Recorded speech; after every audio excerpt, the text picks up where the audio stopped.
Well, hello and welcome to I Love Gay today. And this is yet another interview in our series, Voices of India. We were recently in India and we had an opportunity to meet some incredible people there.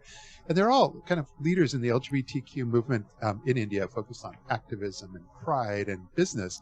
And today we're joined with Delshad Master. How are you? I'm great, Matt. Thank you for having me here at It's ILoveGay. it's so great to meet you. I know I was hoping to make it to you're further south in India, correct? Yes, Yes. So that's correct. I didn't make it there on this trip, but hopefully on another trip I'll be able to come down and be able to meet folks like yourself in person. Certainly, absolutely. We'll look forward to it. But what's interesting, before anything else, you were probably my first interview I've ever had. You're a Indian Air Force veteran and a squadron leader at that. So that That's must correct. have really given you a foundation for everything you're doing here today. Yes, so one of the best diversities that you can find in India, like a microcosm of everything Indian, can be found within the armed forces of the country because the armed forces is a representation of every state, every language, every culture, a person from the furthest corners, men, women. Unfortunately, we don't yet have complete gender diversity in the armed forces, but it will probably get there. In terms even of the roles that we play, we are fairly diverse and we are fairly inclusive, especially the Indian Air Force. I think there is not a single bastion that women haven't yet taken on, so in those terms, yes, there is a lot of diversity, a lot of inclusion in the armed forces itself, and that has helped me going forward into my second career path. Which is diversity, equity, inclusion. But yeah, you seem to have really taken a lead in whether it's public speaking on this subject or just helping companies navigate and learn, how to speak to us and reach us. And so, yeah, tell us a little bit about that. So it all started accidentally. It was not planned as moving into the DE and I consulting space. It started with me editing a magazine, LGBTQ magazine. It was a digital magazine, a not-for-profit one. And while I was doing that, I got to interview a lot of people because a lot of human interest stories were written by me. So I would interview the person or the sibling of the queer person or the parent of the queer person or the queer person themselves and write their entire human interest story. And one of the threads that ran common across all stories, Matt, was the fact that almost every queer person that I spoke to had contemplated or attempted suicide at least twice in their lifetime. So that completely shook me. That got me thinking. Here is a community of people who want to kill themselves just because they're not even accepted by their first circle of loved ones, that is your immediate family. And they just simply want to end their lives for being who they are or for who they choose to love. And that I felt was completely unfair, which is why going forward, I simply started by talking about it. I simply started, passionately enunciating the pain points that this community faced. And by, as days went by, I began thinking if this passion could actually be converted into a viable profession. And that's when I received a lot of encouragement from friends and well-wishers telling me, this is the need of the hour. This is what companies will pay you for. This is what people don't know, don't understand, and need someone to educate them about.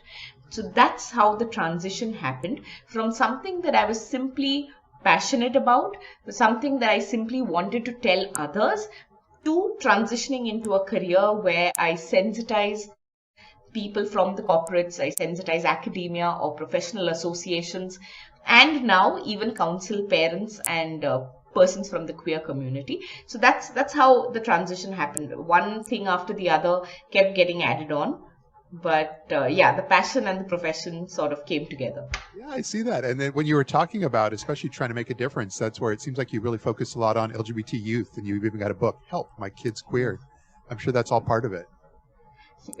That's correct. Matt, once again to reiterate, the biggest pain point I realized which the queer community faced was the very first social circle of security, which is your immediate family, does not accept you.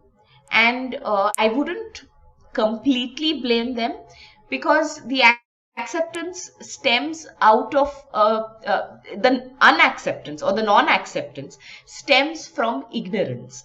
They simply do not understand what their child says when the child says, I am gay, or I am bisexual, or I feel like a woman, or I feel like a man. I have a man's body but I feel like a woman, or vice versa. People couldn't wrap their head around it. And that's why I felt the need to educate parents. So parents form the first circle. If a parent, or even if one among the couple, even if one parent stands by the child, the amount of self-esteem and self-confidence that it raises in the child, they can almost take on the world. They can take on any sort of hazing, any sort of bullying. They could be called names and they can still come home smiling, knowing that someone at home understands and someone at home is ready to accept. So your comfort space, your comfort zone, if you don't even feel welcome and accepted there, how are you going to face the world? So that was my inspiration behind this book that I'm currently on to, Help My Kids Queer. The idea is to educate parents, to allay all their fears, to get rid of the ignorance that they have, and thereby bring in more acceptance. And if parents accept it, I'm sure one after the other, the society would accept it as a whole. It's interesting how in this global world that we're in, and how we're so connected and we're sharing ideas, that everything you've spoken of right now would resonate immediately and contemporarily in the U.S. as well, and other parts of the world. Just yesterday, there was the whole in Florida. I don't know if you saw that. It was called the "Don't Say Gay" bill, and it was all about. It's really focused on youth in schools, and it was a big deal, and it passed, unfortunately, and it was not a good thing. But everything you've just spoken of and said was almost exactly the same. Some of the same issues that they're dealing with in parts of our country today. Right. So I feel the issue is universal, and like I said, it simply stems from ignorance. It differs from, the social construct and the social fabric of a society may differ from one nationality to another, but the base problem remains the same across the board. A little here, a little there might be different depending upon the culture or the social system that you come from. But yes, by and large, it is ignorance which alienates the parents from the child, and therefore the child feels alienated from the rest of the world, and therefore all the the spiral, the depression, the isolation, the self-loathing, the self-harming, suicidal thoughts, and unfortunately finally the attempt at suicide. It's well put. As people, I think we have much more in common than we have differences, and we should learn to embrace those more. Absolutely. But now, tell us also in your background, you're labeled Queer Sensitization Catalyst, and so you kind of that seems to have, out of everything you've spoken of and how you've evolved, that seems to speak to who you are today. Yes. So, Matt, when I began on this journey, I realized that I wanted a moniker for myself, which was one, unique, but not just unique. It had to also be functional. So it's not just unique in order to be unique, but it should also immediately convey to the person what I do and who I am.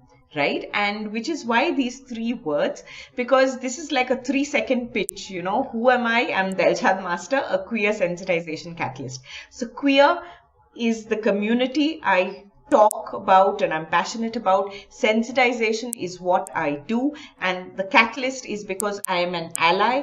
So I don't belong completely to the community, but I try to be a bridge between cisgendered heterosexuals who don't get it, to do, a bridge to the queer community. So that's how the 3 words sort of came to be.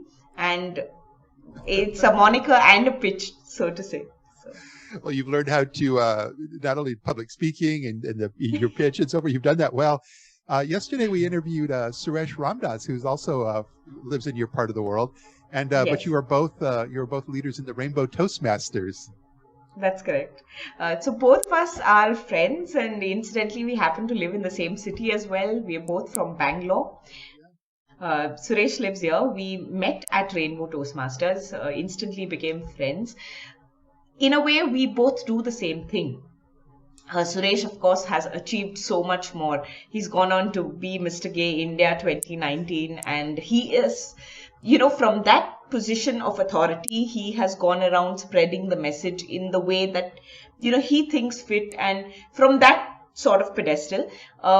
And he also is very active on the corporate diversity and inclusion scene. That's where even I'm trying to, make my inroads. So largely the message is the same. It's all about love, acceptance, and also doing away with your ignorance about the community. Our paths might be slightly divergent, but largely we converge at the same message, at the same so the message largely remains the same. The paths may differ a bit, but Suresh and I are very good friends, and we continue to do our own good work in our own spheres of influence. I love that. So, no, this is amazing. And mostly I'm really just happy you were able to take a few moments of your time and kind of share some of your story with our audience here. I'm just glad, Matt. I'm grateful and glad to have me here. Thank you so much. And I absolutely loved it. I absolutely loved sharing my story with you and your audience. Well, thank you so and much. Like I said, I look forward to hopefully meeting in person someday soon. Certainly, certainly. Next time you're in Bangalore, you must hit me up you just let me know over LinkedIn or WhatsApp, and then we could meet up. Exactly. Well, thanks again. Thank you. Thank you.